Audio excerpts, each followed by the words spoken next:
سلام.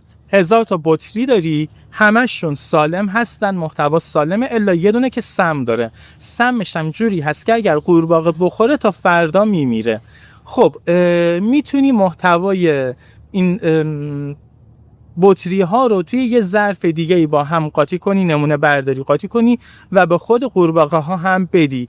چطوری بطری سمی رو میخوای تشخیص بدی؟ ویدیو رو یه نگه دار، سعی کن خودت فکر کنی، بعد جواب رو نگاه کن. برای اینکه بتونی به بطری مسموم برسی، قورباغه ها رو 3 تا دسته 10 تایی تقسیم میکنم. دسته اسم یکیشو میذارم دسته یکان، دسته دهگان و دسته صدگان.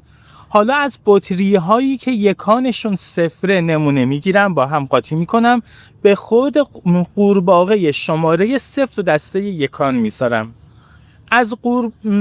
از بطری هایی که مثلا دهگانشون 7 هست نمونه میگیرم، با هم قاطی میکنم، به قورباغه شماره 7 تو دسته دهگان میدم.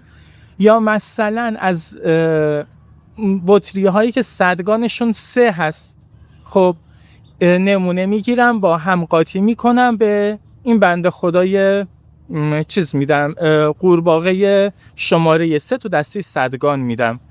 خب نگاه میکنم تو یکانها کدوم قورباغه مرد، میبینم اونی که یکان 2 مرده.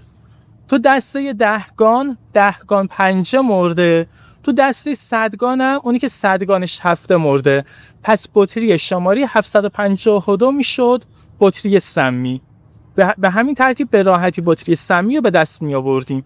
ولی 30 تا بطری های خیلی زیادیه. سعی کنیم مسئله رو با 10 بطری حلش کنیم.